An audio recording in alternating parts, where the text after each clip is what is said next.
Salut les amis, je m'appelle François et je vais vous raconter une histoire, enfin mon histoire. C'est parti, plongez dans l'histoire et le destin de ses pages.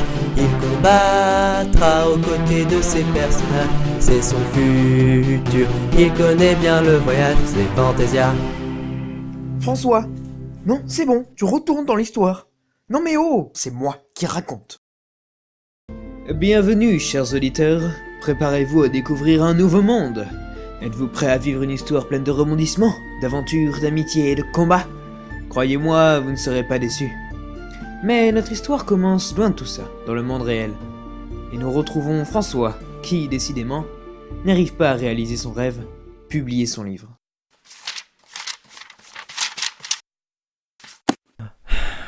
Désolé monsieur, mais votre livre Fantasia, c'est du déjà vu. Ah bon? Vous êtes sûr? Je veux dire, je ne pense pas avoir fait de plagiat. Là n'est pas le problème. Votre livre fait partie d'un registre qu'on a beaucoup trop exploité les 10 dernières années. Et malheureusement, aujourd'hui, il ne plaît plus beaucoup au public. On ne peut pas se permettre de donner vie à quelque chose dont nous savons à l'avance qu'elle ne marchera pas. Ça peut paraître injuste pour vous, mais nous ne voulons pas faire de dépenses inutiles. L'industrie du livre ne va pas fort en ce moment.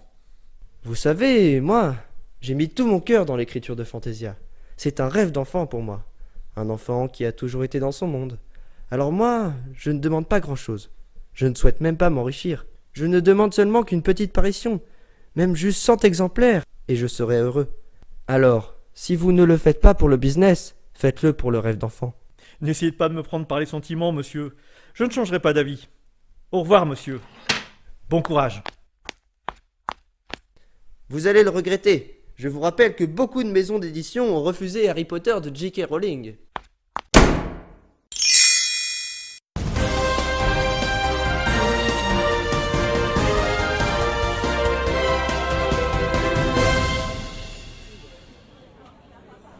Le groupe de malfaiteurs masqués surnommés les Pirates de l'Ombre par la police n'en finit pas de poser des problèmes à la ville, cambriolage, hacking ou encore plus récemment pillage de banque.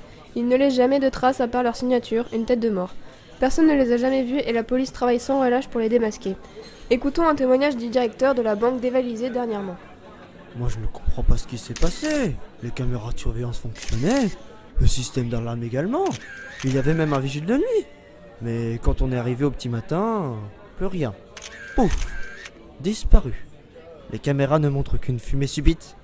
Puis quand on redistingue les choses, il ne reste plus rien dans le coffre, à part une tête de mort. C'en est tout pour ce journal, prochain flash info à midi.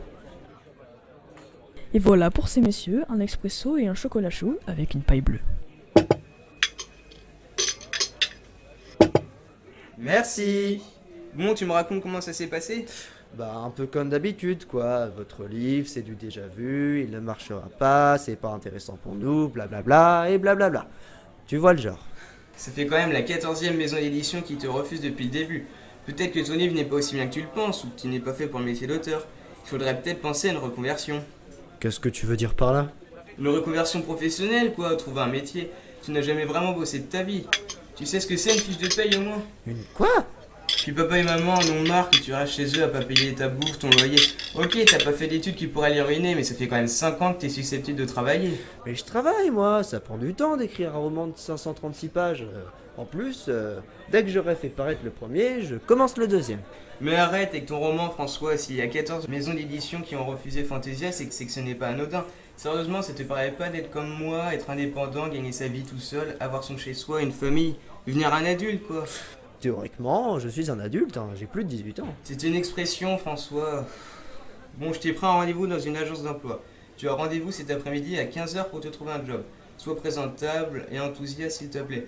Bon, je te laisse, je vais payer l'addition. On m'attend au bureau. Salut! Salut. Pierre Emploi, bonjour.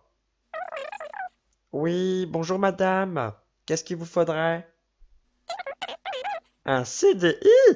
Ah mais vous savez, nous on est Pierre Emploi, hein. On vous cherche du boulot, on fait pas des miracles non plus. Oui, très bien madame. Au revoir. Eh Francis, la dame au téléphone elle cherchait un CDI. Et puis quoi encore? Non mais la blague quoi. Bonjour. Ah, bonjour monsieur. Qu'est-ce que vous cherchez? Un job? Bah, comme tout le monde, quoi. Bon, vous êtes au bon endroit. Vous inquiétez surtout pas, je vais m'occuper de vous. Asseyez-vous. Décrivez-vous et dites le type d'emploi que vous cherchez. Alors, je m'appelle François, j'ai 23 ans, je réside... Ah non, mais pardon, mais je m'en fous de votre vie, hein. Dites-moi plutôt vos caractéristiques. Ah, d'accord. Je suis quelqu'un d'assez réservé, dans mon monde souvent, et très créatif. On me dit toujours que je suis un grand enfant. Sinon, comme emploi, je cherche quelque chose plutôt intellectuel, où il y a besoin d'être créatif. Et si possible, avec peu de contact humain. Ah, très bien. Dans ce cas, moi je peux vous proposer un poste de serveur dans un fast-food. Ça vous va? Excusez-moi, mais je ne crois pas que vous avez bien compris ce que je vous ai dit. Très bien, vous commencez demain matin. Je vous envoie un mail avec toutes les infos nécessaires. Mais... Ok. Au revoir, monsieur.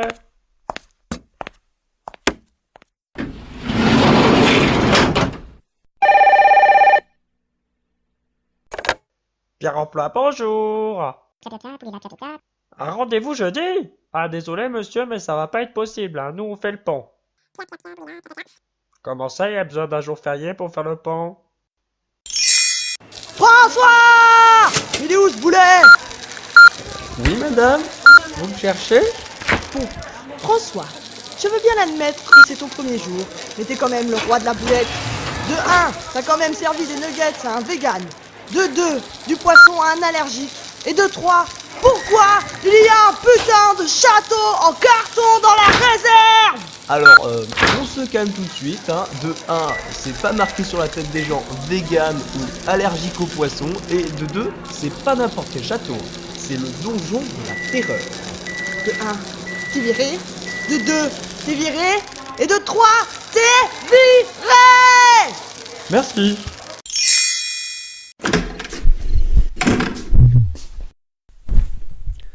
Journée de merde. T'avais enfin un boulot et t'as réussi à le perdre, gna gna gna. Je suis vraiment un homme incompris. Personne ne veut de mon livre. Ma famille ne comprend pas ce que je veux faire. J'ai l'impression d'être le seul voyant parmi une armée d'aveugles. Y a quoi de mal à vouloir réaliser son rêve d'enfant? Et peut-être qu'au fond, ils ont raison. Peut-être que je suis un bon à rien. Il vaudrait mieux que je dorme.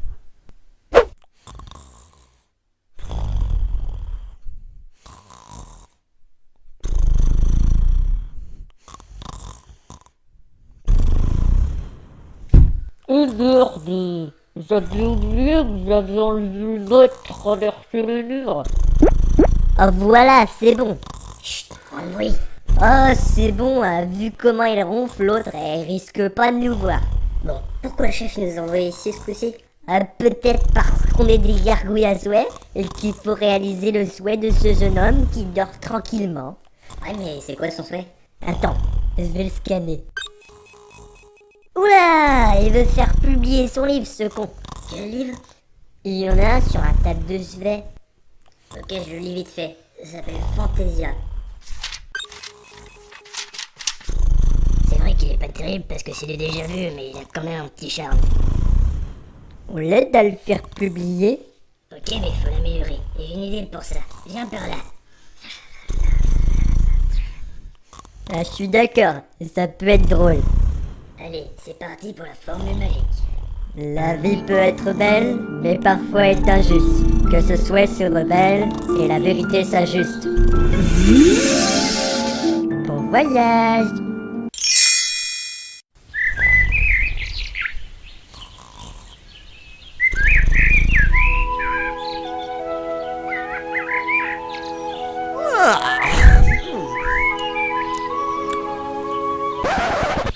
What? Il est où mon lit? Et pourquoi je suis dans une forêt entièrement rose? En plus, cet endroit me dit quelque chose. Tout va bien, cette flèche ne vient pas de se planter dans un arbre à 5 cm de mon visage. Ah! Des gens. Y a quelqu'un? Oui. Ah! Mais tu sors d'où toi? Je t'avais pas vu? T'as raison, il a l'air inoffensif. En plus, il est habillé trop bizarrement. Eh, tu critiques pas mon pyjama, Bob l'éponge. Qui es-tu, étranger? Moi? Je m'appelle François. En plus, son prénom, c'est de la merde. Mais tu vas la fermer à la fin. C'est bizarre, mais vous me dites tous quelque chose. Je suis où? Tu es, c'est simple. Tu es dans le plus beau, étrange et dangereux des royaumes. Bienvenue à Fantasia, l'ami. Ça alors, François se serait-il retrouvé à l'intérieur de son livre? Mais qui sont ces gens qui lui parlent? Et que va-t-il faire dans ce monde incroyable? Moi, je le sais déjà. Mais vous le saurez dans le prochain épisode de Fantasia.